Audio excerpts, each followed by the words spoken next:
Guys ये देखो कुछ इस तरह का होता है इकोनोमाइजर कॉइल, और ये इकोनोमाइजर के लोअर बैंक का कॉइल है। तो ये जो सामने की तरफ आप देख रहे हो ना, ये है थर्ड वाली कॉइल। किस तरह से ये बाहर आ रही है आप इसको अच्छे से देखो और नोटिस करो। मतलब कि ये दोनों मोनोरेल के ऊपर ही इस कॉइल का लोड है, हैंग हो रहा है। ये एक यहाँ पे चेन ब्लॉक, दूसरा यहाँ और तीसरा वो आगे। ये क्लैंपिंग की गई है इस सारे ट्यूब की, ताकि ये मूव ना हो और अपनी पोजीशन में रहे, बिल्कुल फिक्स है।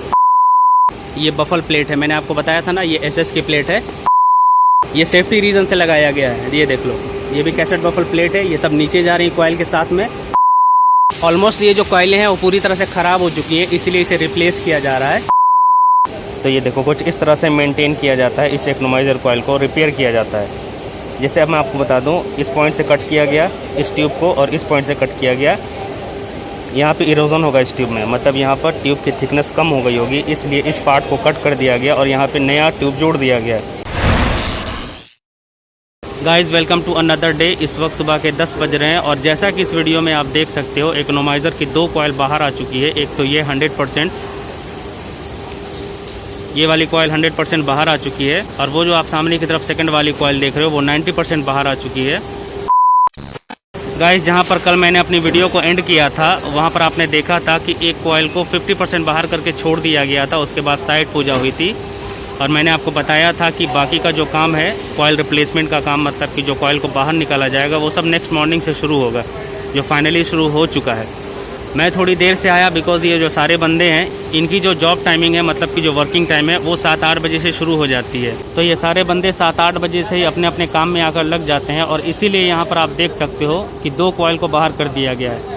कल जब शाम में मैंने वीडियो को एंड किया था तो एक ही कॉइल को बाहर किया गया था, वो भी 50%, और अभी आप देख सकते हो कि 2 कॉइल बाहर हो चुकी है। एक तो 100% ये वाली, और जो दूसरी वाली है वो भी 90% बाहर हो चुकी है। ये सब कुछ कैसे हुआ, कॉइल बाहर कैसे आई, और कॉइल का वो जो पोजीशन है उस पोजीशन को ऐसे कैसे चेंज किया गया इस पोजीशन में, वो सब कुछ आपको आगे की वीडियो में पता चलेगा। सो आप वीडियो में बने रहो। मैं आपको दूसरे एंगल से दिखाने की कोशिश करता हूँ। इस एंगल से तो आपने देख लिया, ये कॉइल इस पोजीशन में लगी हुई है, और वो सामने वाली अभी निकल रही है, जो कि 90% बाहर आ चुकी है। गाइस ये देखो कुछ इस तरह का होता है इकोनोमाइजर कॉइल, और ये इकोनोमाइजर के लोअर बैंक का कॉइल है। आप इसकी हाइट देख लो, इसकी लेंथ देख लो, और इसके अंदर टोटल 22 ट्यूब हैं। अगर आप इसको काउंट करना चाहोगे तो काउंट कर सकते हो, इसमें टोटल 22 ट्यूब है। अब ज़रूरी नहीं कि आपको सारे पावर प्लांट में 22 ट्यूब का ही कॉइल मिलेगा इकोनोमाइजर का। ये सब कैपेसिटी के ऊपर डिपेंड करता है कि कितने कैपेसिटी का बॉयलर है, मतलब कि 500 मेगावाट, 250 मेगावाट, 200 मेगावाट, 110 मेगावाट।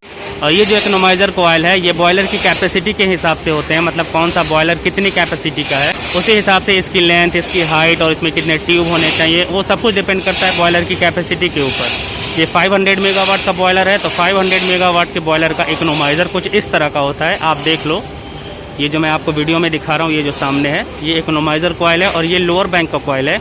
इसके बाद अपर वाले बैंक के कॉइल को भी निकाला जाएगा, वो भी मैं आपको दिखाऊँगा। अब देखो इस तरफ में, ये देखो अभी अभी मैंने आपको ये कॉइल दिखाया था ना, वो बिल्कुल उस अप्रोच के पास था जहाँ से निकाला जा रहा था, बॉयलर के अंदर से, मतलब कि इकोनोमाइजर के अंदर से। तो ये जो कॉइल बाहर आया है, ये उसी पोजीशन से बाहर आया है जो मैंने आपको स्टार्टिंग की वीडियो में दिखाया था। आपको याद होगा जब बकिस्टे बीम को कट किया जा रहा था, और जो SCW का पैनल है उसे कट करके रिमूव किया जा रहा था, तो वो जो अप्रोच बनाया गया था 2, एक इस पोजीशन पे और दूसरा उसके बाजू में, तो ये जो कॉइल है वो उसी पोजीशन से बाहर आया है। वो किस तरह से आया वो सब कुछ आपको आगे की वीडियो में पता चलेगा। अभी तो मैं थोड़ी देर से आया हूँ साइड पर, इसलिए यहाँ पर 2 कॉइल को ऑलरेडी बाहर कर दिया गया है, ये इस वाले को और ये सेकंड वाले को। तो ये कैसे बाहर आया, और अभी फ़िलहाल आप देख लो किस तरह से ये मूव हो रहा है, मतलब कि इसकी पोजीशन को चेंज कैसे किया जा रहा है वो आप देख लो। ठीक इसी तरह से इस वाले कॉइल को भी इसके बाजू में ऐसे लगा दिया जाएगा। गाइस इस कॉइल की पोजीशन चेंज करने के बाद एक और कॉइल को बाहर लाया जाएगा, मतलब कि ये जो कॉइल है इसको इस लोकेशन तक लाया जाएगा जैसे इस वाले को लाया गया है। ठीक उसी तरह से इस वाले कॉइल को यहाँ पर लाने के बाद एक और कॉइल को बाहर लाया जाएगा, और उसकी लोकेशन को चेंज नहीं किया जाएगा, मतलब जो उसकी पोजीशन है उसको चेंज नहीं किया जाएगा, उसको उसी तरह से वैसे छोड़ दिया जाएगा। ऐसा इसलिए होगा बिकॉज अभी क्रेन नहीं आई है। जब क्रेन आ जाएगी तब ये सारे कॉइल को 0 मीटर तक ले जाया जाएगा। वो सारा कैसे होगा और उसका प्रोसेस क्या होगा, वो सब कुछ आपको आगे की वीडियो में पता चलेगा।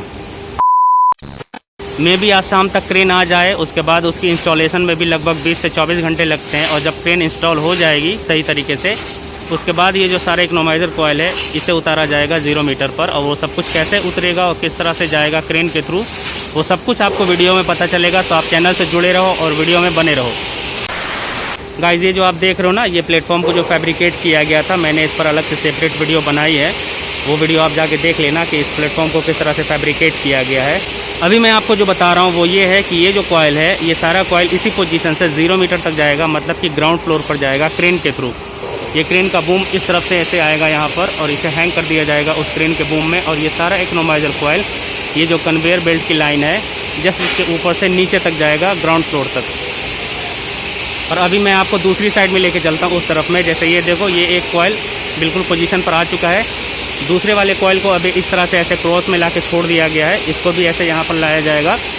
अब मैं आपको थर्ड वाला कॉयल दिखाता हूँ जो बाहर की तरफ आ रहा है। वो जो थर्ड वाली कॉयल बाहर की तरफ आ रही है, उसको दिखाने के लिए मुझे दूसरी साइड जाना पड़ेगा, उस साइड में। इसलिए मैं कैमरे के एंगल को चेंज करके अब आपको दिखाता हूँ। गाइस ये देखो, ये जो सामने की तरफ आप देख रहे हो ना, ये है थर्ड वाली कॉयल। किस तरह से ये बाहर आ रही है, आप इसको अच्छे से देखो और नोटिस करो किस तरह से चैन ब्लॉक को ऑपरेट किया जा रहा है, कहाँ कहाँ पर चैन ब्लॉक लगा है, वो सब कुछ मैंने आपको पिछले वीडियो में दिखाया है। और कैसे कैसे जुगाड़ को चेंज किया जाएगा और इस कॉयल को किस तरह से बाहर लाया जाएगा। और यही कॉयल इस तरह से ऐसे पोजीशन चेंज कर लेती है बाद में। जो मैंने फर्स्ट वाली कॉयल दिखाई ना, अभी तो इसे थोड़ा ऐसे क्रॉस में करके छोड़ दिया गया है। जब ये थर्ड वाली कॉयल बाहर आएगी तब इस वाले को भी हटाया जाएगा यहाँ से। अभी थोड़ी देर पहले मैं उस पोजीशन पर था, अब मैं आपको इस तरफ से दिखाने की कोशिश कर रहा हूँ। इससे पहले मैंने आपको दिखाया होगा स्टार्टिंग की वीडियो में, वो देखो बस एस बीम को क्यों कट किया गया था, आपको समझ में आ गया। उसके बाद जो SCW का पैनल देख रहे हो आप, उसे क्यों कट किया गया था वो भी आपको समझ में आ गया। देखो ये वाला, ये सेकंड वाला है ना, यहाँ से भी कॉयल बाहर आएगी। अभी फ़िलहाल उस तरफ से बाहर किया जा रहा है। और ये लोअर बैंक की कॉयल है, इसके बाद अपर वाली बैंक की कॉयल भी बाहर आएगी सेम इसी तरह से।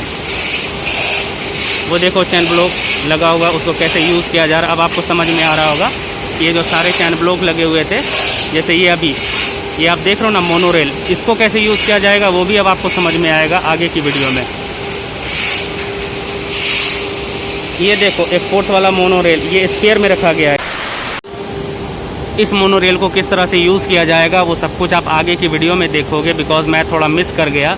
जब फर्स्ट वाली कॉयल को बाहर निकाला जा रहा था तब मोनोरेल को यूज़ किया गया है। जैसे ये कॉयल बाहर आ रही है ना, वैसे फर्स्ट कॉयल भी बाहर आई, उसके बाद उसकी पोजीशन को चेंज किया गया। जैसे वो वाली देखो, वो फर्स्ट कॉयल, तो उस वाली कॉयल को मोनोरेल को थ्रू आगे तक ले जाया गया है। मैं आपको पास से दिखाने की कोशिश करता हूँ। वो अभी भी मोनोरेल के ऊपर हैंग हो रही है। ये देखो आप, ये मोनोरेल है ना, इसमें सीलिंग लगी हुई है और इस सीलिंग से ये कॉयल हैंग हो रहा है। ये देखो, और मैं दूसरी साइड भी आपको दिखाता हूँ। ये देखो आप, इस मोनोरेल में भी सीलिंग लगी हुई है और इस सीलिंग से ये कॉयल बांधा हुआ है। तो ये एक मोनोरेल हो गया और दूसरा ये, मतलब कि ये दोनों मोनोरेल के ऊपर ही इस कॉयल का लोड है, हैंग हो रहा है। और वो जो मैंने थर्ड वाला आपको मोनोरेल दिखाया, अभी उसको यूज़ नहीं किया जा रहा, बिकॉज कभी भी 2 मोनोरेल को यूज़ किया जाता है, एक मोनोरेल से काम नहीं होता। और साथ ही साथ इस कॉयल को चेन ब्लॉक से भी बांधा गया है। मैं आपको दिखाने की कोशिश करता हूँ। ये देखो फर्स्ट यहाँ पर, और इस वाले का चेन ब्लॉक देखो कहाँ हैंग हो रहा है, वो देखो उस पोजीशन पर। इसका दूसरा जो सेकंड पॉइंट है, ये मिडिल में बांधा गया है, और इस वाले का चैन ब्लॉक वहाँ पर हैंग हो रहा है, वहाँ पर 2 चैन ब्लॉक हैं। और देखो थर्ड पॉइंट यहाँ पर बांधा गया है, ये देखो। और इस वाले का चैन ब्लॉक भी वही बाजू में हैंग हो रहा है। वो दोनों चैन ब्लॉक है ना, उसका एक सिरा यहाँ आया है और उसका दूसरा चेन जो है वो यहाँ आया है। ऐसा इसलिए किया गया है बिकॉज हम लोग रिस्क नहीं ले सकते। इस कॉयल का पूरा लोड सिर्फ मोनोरेल पर नहीं दिया जा सकता, बिकॉज एक छोटी सी मिस्टेक की वजह से बहुत बड़ा एक्सीडेंट हो सकता है। इसलिए इस कॉयल का लोड चेन ब्लॉक के ऊपर दिया गया है। और साथ ही साथ ये मोनोरेल पे भी हैंग हो रहा है।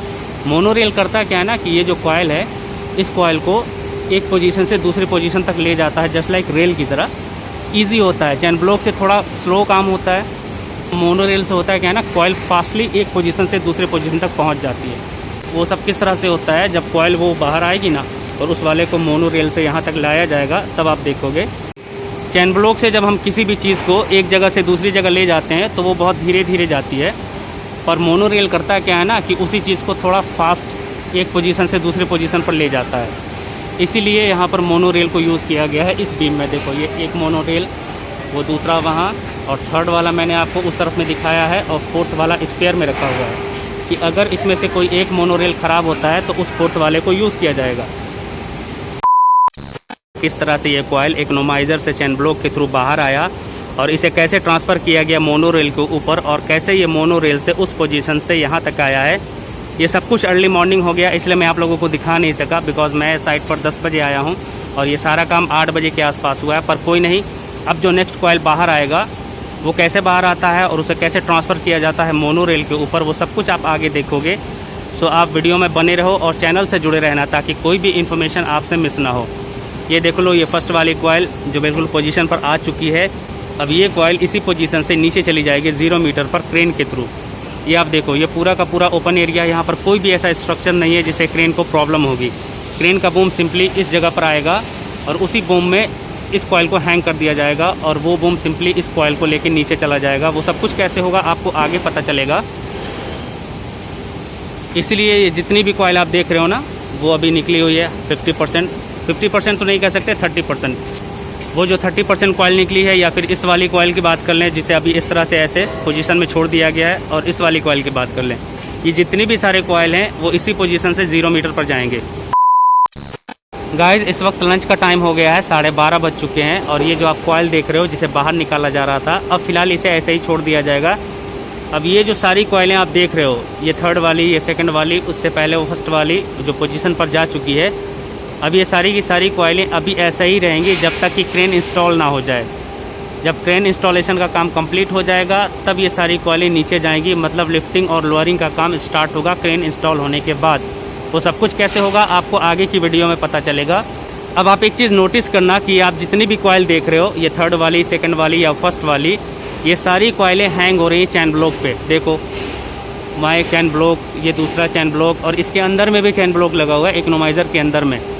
ये सेकंड वाले को देखो आप, ये एक यहाँ पे चैन ब्लॉक, दूसरा यहाँ और तीसरा वो आगे। और मैंने फर्स्ट वाले में भी आपको दिखाया था 3 चैन ब्लॉक लगे हुए हैं। तो इससे आपको ये आइडिया हो गया होगा कि ये सारी कॉइलें जितने भी हैं वो इकोनोमाइज़र से निकलने से लेके नीचे जाने तक जो सबसे इम्पोर्टेंट रोल है वो है चैन ब्लॉक का। आप खुद देख लो, ये जितनी भी कॉइलें हैं ये सब हैंग हो रही हैं चैन ब्लॉक के ऊपर, चाहे इस कॉइल की बात करो या इस वाले की या फर्स्ट वाले की। मतलब चैन ब्लॉक का इतना ज़्यादा इंपॉर्टेंट रोल है कि ये जो भी कॉइलें हैं उसे हैंग भी करना है तो चैन ब्लॉक के ऊपर, और ये जो मूव होके निकल रही हैं इकोनोमाइज़र के अंदर से वो उस पोजीशन तक, तो इसे मूव भी करना है तो वो चैन ब्लॉक के थ्रू ही मूव होता है, जो आपने देखा भी मेरी पिछली वीडियो में। पर फ़र्क ये होता है कि चैन ब्लॉक से थोड़ा स्लोली मूव होता है और वो जो मैंने आपको दिखाया इस साइड में ये मोनोरेल, इससे थोड़ा फास्ट मूव होता है। इसलिए इस मोनोरेल को लगाया गया है इस बीम में। इसका कैसे यूज़ होगा वो आपको आगे पता चलेगा। पर ये जो आप इकोनोमाइज़र के अंदर का एरिया देख रहे हो जहाँ से ये कॉइल बाहर आ रहा है, ये चैन ब्लॉक से ही बाहर आ रहा है। और वो किस तरह से आया ये आपने अभी इसका देख लिया, इस वाले का ट्रेलर देखा आपने। ये वाला जो आप कॉइल देख रहे हो ये इस पोजीशन में था और इसी पोजीशन से उसे ऐसे कर दिया गया और ये सब कुछ हुआ है चैन ब्लॉक के थ्रू। और बाद में इसी चैन ब्लॉक से इस वाले मोनोरेल पे जो मैंने आपको दिखाया वो आगे की तरफ या फिर इस वाले मोनोरेल पे ट्रांसफ़र कर देंगे और फिर ये मोनोरेल इस कॉइल को वो आगे तक लेके चला जाएगा। पर ऐसा कब होगा? जब ये कॉइल नीचे की साइड में चला जाएगा। मतलब कि जब ये वाला कॉइल है वो नीचे चला जाएगा क्रेन से, तब इस वाले कॉइल की पोजीशन को ऐसे स्ट्रेट किया जाएगा जैसे कि वो फर्स्ट वाला है। अभी मैं आपको ये सारी चीज़ें ऐसे वर्बली बता रहा हूँ, पर जब ये सब चीज़ें प्रैक्टिकली होंगी तब आप देखोगे कि ये सब कुछ कैसे होता है। अभी फ़िलहाल ये जो कॉइल है इसे इतना ही पे छोड़ दिया गया है बिकॉज क्रेन हमारा अभी इंस्टॉल नहीं हुआ। जब क्रेन इंस्टॉल हो जाएगा, उसका काम स्टार्ट हो जाएगा, तब लोअरिंग और लिफ्टिंग का काम स्टार्ट होगा। मतलब जो कॉइल है वो नीचे की तरफ जाएगा और न्यू कॉइल ऊपर कैसे आएगा वो सब कुछ आप देखोगे आगे की वीडियो में। अभी फ़िलहाल इस वाले पोजीशन से कॉइल को निकाला जा रहा है। जब इधर का लोअर और अपर बैंक खाली हो जाएगा फिर इस वाले पोजीशन से निकाला जाएगा। अभी जो ये आप कॉइल देख रहे हो तीनों, ये तीनों लोअर बैंक की कॉइल हैं। इन तीनों कॉइल के बाद अब जो कॉइल आएगी वो अपर बैंक की कॉइल आएगी। मतलब कि ऐसे 1 बाय 1 करके थोड़ा थोड़ा, पहले लोअर बैंक फिर अपर बैंक, फिर उसके बाद 2-3 कॉइल लोअर बैंक की आएंगी, फिर अपर बैंक की आएंगी। ऐसे चलता रहेगा रोटेशन। ये इस तरह से रोटेशन इसलिए किया जाता है बिकॉज जो अंदर में चैन ब्लॉक लगा हुआ है, जो जुगाड़ लगा होता है चैन ब्लॉक का, उस चैन ब्लॉक को शिफ्ट करने के लिए ये अपर और लोअर का रोटेशन चलता है। मतलब थोड़ा अपर की कॉइल आएगी, फिर उसके बाद थोड़ा लोअर की कॉइल आएगी। इस तरह से अपर लोअर का रोटेशन चलता रहेगा और जो चैन ब्लॉक है और उसके साथ जो जुगाड़ है वो सबको शिफ्ट किया जाता है थोड़ा थोड़ा। बिकॉज ये चेन ब्लॉक देखो ये तो फिक्स है। इस चेन ब्लॉक का काम ये है कि ये जो कॉइल अंदर से आ रही है इसको पकड़ लेना, फिर अंदर से जो मूव होगा फिर इस तरह से ये इस वाले चेन ब्लॉक पे हैंग होगा, फिर ये इस वाले पे इस तरह से एक्सचेंज होता रहेगा। पहले वहाँ, उसके बाद उस चेन ब्लॉक से लोड आएगा इस वाले सारे चेन ब्लॉक पे, फिर इस वाले चेन ब्लॉक से वो जो आगे चेन ब्लॉक लगे हुए हैं जो फर्स्ट वाला कॉइल बंधा हुआ है उस वाले पे शेयर हो जाएगा। तो ऐसे एक दूसरे पे लोड शेयर होता है, पहले यहाँ फिर उसके बाद आगे, और वहाँ से फाइनली वो बूम के थ्रू, जो क्रेन का बूम है उसके थ्रू वो नीचे चला जाएगा। तो ये सारी कॉइलें एक एक करके नीचे जाएंगी और नीचे से न्यू कॉइल जो है वो ऊपर की तरफ आएगी। और सेम ऐसे ही इसी तरह से जिस तरह से ये सारी कॉइलें बाहर आ रही हैं ना, उसी तरह से ये सारी न्यू कॉइल जो आएगी वो अंदर आएगी, वहाँ से इस तरह से आएगी और ऐसे आएगा, इसका पोजीशन चेंज होगा और फिर ये इस तरह से अंदर जाएगी।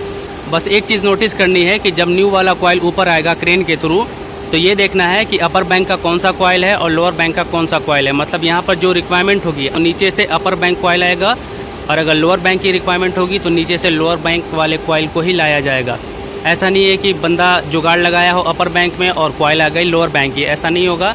ये सारी चीज़ें देख के और आराम से और सही तरीके से करनी है, वो सब कुछ होगा। आप बस देखते जाना, वीडियो में बने रहना, चैनल से जुड़े रहना, तो आगे की जो भी सारी इन्फॉर्मेशन है वो आपको मिलेगी। कोई भी इन्फॉर्मेशन आप मिस मत करना। अभी फ़िलहाल लंच का वक्त हो गया है तो मैं चलता हूँ लंच करने के लिए, पर उससे पहले मैं आपको कॉइल की थोड़ा कंडीशन दिखा देता हूँ, किस तरह का कॉइल होता है वो मैं आपको दिखा देता हूँ। गाइस ये देखो कुछ इस तरह का इकोनोमाइज़र कॉइल होता है, ये इसकी लेंथ है और ये इसकी हाइट है। इसमें टोटल 22 ट्यूब होते हैं, मैंने काउंट कर लिया है। आप चाहो तो वीडियो पॉज करके काउंट कर सकते हो, ये यहाँ से लेके ऊपर तक। अब इसमें 4 जगह पे क्लैंप लगा हुआ है, ये देखो ये फर्स्ट वाला, ये क्लैंपिंग की गई है इस सारे ट्यूब की, ताकि ये मूव ना हो और अपनी पोजीशन में रहे, बिल्कुल फिक्स है ये। और अक्सर इरोजन जो आता है ना ट्यूब में यहीं पर आता है ज़्यादातर, और इसीलिए ये ट्यूब को रिप्लेस किया जाता है मेंटेनेंस के टाइम में। जब काम होता है मेंटेनेंस का पावर प्लांट में, तब ये सारी ट्यूब को कट किया जाता है जहाँ पे ज़्यादा इरोजन आ जाता है, मतलब कि जो ट्यूब है वो घिस जाती है। तो ये एक क्लैंपिंग हो गई यहाँ पर, और दूसरा ये यहाँ पे दी गई है क्लैंपिंग, और ये तीसरा इस पोजीशन पे, और चौथा उस पॉइंट पे। तो ये 4 जगह पे क्लैंपिंग की गई है ये सारे ट्यूब की, ताकि मूव ना हो, फिक्स रहे अपनी पोजीशन में। और वो देखो आप, ये इस साइड में एक देख रहे हो ना, ये बफल प्लेट है, मैंने आपको बताया था ना, ये एसएस की प्लेट है। ये साथ ही साथ नीचे जा रही है, इसे यहाँ पे नहीं हटाया जा रहा है, और यही बफल प्लेट न्यू वाले कॉइल में लग के आएगी, इसीलिए इसे नीचे भेजा जा रहा है। नीचे से ही ये सारी चीज़ें असेंबल होकर न्यू वाले कॉइल में आएंगी। ये एक इस तरफ में है और दूसरा उस तरफ में भी है, ये देखो इसमें भी लगा हुआ है। इसका जो दूसरा सिरा है अंदर की साइड में, उस साइड में भी ऐसा बफल प्लेट लगा हुआ है। ये सारे एसएस के होते हैं। अब ये देखो, ये आप देख रहे हो, इसमें आप नोटिस करो ये नेट लगा हुआ है, जिसे हम लोग जाली बोलते हैं। ये सेफ्टी रीज़न से लगाया गया है। ये देख लो, ये भी कैसेट बफल प्लेट है। ये सब नीचे जा रही है कॉइल के साथ में, और यही वाली इस कॉइल से निकल के न्यू वाले कॉइल में लग के आएंगी ऊपर। तो ये सेफ्टी रीज़न से इस नेट को लगाया गया है, बिकॉज जब ये क्रेन से नीचे जाएगा और कॉइल मूव होगा तो इसके खुलने के चांसेस है। ऐसा ना हो कि ये बीच में खुल जाए और नीचे की साइड में गिर जाए, तो बहुत बड़ा एक्सीडेंट हो सकता है। इसलिए इसे लगाया गया है सेफ्टी रीज़न से। ये इस साइड में लगा है, उस साइड में अभी नहीं लगा है, उसे लगाया जाएगा, इस वाले में भी लगाया जाएगा। मैं फर्स्ट वाली कॉइल आपको दिखाता हूँ, उसमें दोनों साइड लगाया गया है। ये देखो इसकी कंडीशन आप देख लो, कितना डस्ट है। ऑलमोस्ट ये जो कॉइलें हैं वो पूरी तरह से ख़राब हो चुकी हैं, इसीलिए इसे रिप्लेस किया जा रहा है। अगर ये सही कंडीशन में होती तो इसे रिप्लेस नहीं किया जाता। ये देखो, ये है ना नेट लगा हुआ एक साइड में, ये फर्स्ट वाली कॉइल है। इसमें भी 4 क्लैंपिंग है, 1 उसके बाद 2, ये 3 आगे और वो आगे 4। वहाँ देखो उस तरफ भी नेट लगा हुआ है, मतलब ये पूरा कंप्लीट है। सिर्फ क्रेन रेडी होगी, इंस्टॉल होगी, उसके बाद ये झट से नीचे की तरफ चला जाएगा। इस वाले कॉइल को बिल्कुल पोजीशन पे रखा गया है, बस इसे थोड़ा सा और आगे की तरफ पुश करना है। जब क्रेन रेडी हो जाएगा तब ये थोड़ा आगे पुश होगा। इसमें दो बेल्ट सीलिंग लगाई जाएगी। ये देखो, ये तो एक वायर रोप सीलिंग है, मैंने आपको इस सीलिंग के बारे में बताया है। ये वायर रोप सीलिंग है, और दूसरी एक आती है बेल्ट सीलिंग। तो इस कॉइल को जब उतारा जाएगा नीचे क्रेन के थ्रू, तो इसमें बेल्ट सीलिंग को यूज़ किया जाएगा। वो बेल्ट सीलिंग कैसी होती है मैं आपको दिखाऊंगा जब इसे उतारा जाएगा। तो 2 बेल्ट सीलिंग को यूज़ किया जाएगा, एक इस पोजीशन पे और दूसरा इस पोजीशन पे, और 2 बेल्ट सीलिंग लगा के उस बेल्ट को फंसा दिया जाएगा बूम में, जो क्रेन का बूम होता है। और फिर ये आसानी के साथ वो उस पोजीशन से वैसे कन्वेयर बेल्ट के ऊपर से निकल जाएगी नीचे की तरफ।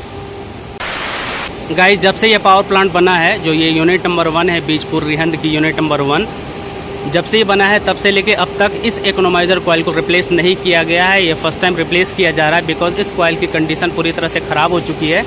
जगह जगह पे इरोजन आ गए हैं।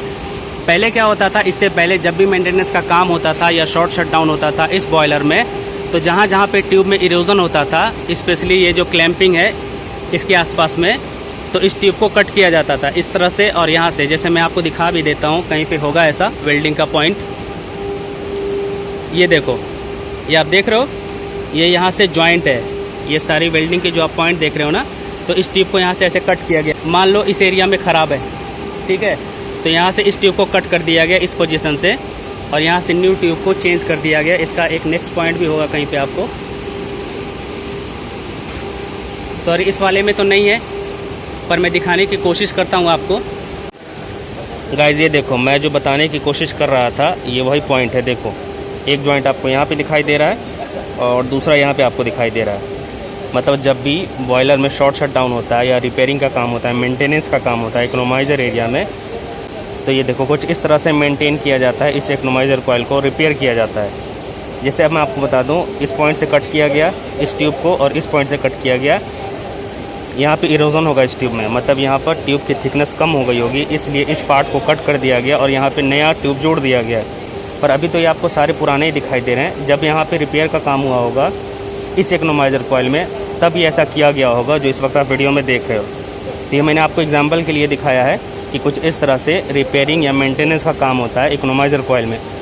अभी तो पूरा का पूरा इकोनोमाइज़र कॉइल रिप्लेस किया जा रहा है। तो ये देखो, ये जो है ना, ये बाद में मैनुअली जॉइंट होता है, आपको इसी से समझ में आएगा। और मैं आपको एक मशीनिंग वाला जॉइंट दिखा देता हूँ। ये देखो, दोनों में आपको डिफरेंस दिखाई दे रहा है ना। ये ऑलरेडी पहले से जब कॉइल नया नया आता है ना, तो इस तरह का जॉइंट आपको मिलेगा। ये मशीन से होता है, और ये मैनुअली HP वेल्डर जो होता है ना, हाई प्रेशर वेल्डर, वो जॉइंट करता है, IBR वेल्डर।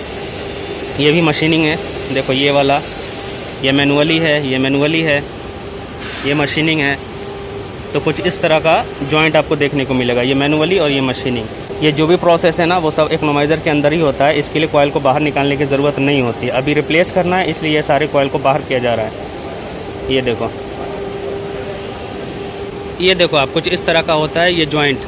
मतलब कि इस ट्यूब को कट किया गया है इस पोजीशन से, उसके बाद वेल्ड किया गया। ये HP वेल्ड होता है, मतलब हाई प्रेशर वेल्डिंग होती है। ये नॉर्मल वेल्डिंग नहीं होती। पहले इसमें आर्गन होता है, उसके बाद आर्क वेल्डिंग होती है। इसकी डिटेल भी मैं आपको कभी बताऊंगा किसी वीडियो में। कुछ इस तरह से वेल्ड किया जाता है ट्यूब को आपस में जोड़ के। जहाँ से ख़राब होता है उसे कट कर दिया जाता है, उसके बाद चेंज कर दिया जाता है। इसमें जब इरोजन आता है तब, मतलब जो इसकी थिकनेस कम हो जाती है। अभी इसकी थिकनेस 7.1 है आई थिंक, और इसका जो डाया है वो 47 का है। मतलब ये इसका 47 का डाया है और इसकी थिकनेस 7.1 है।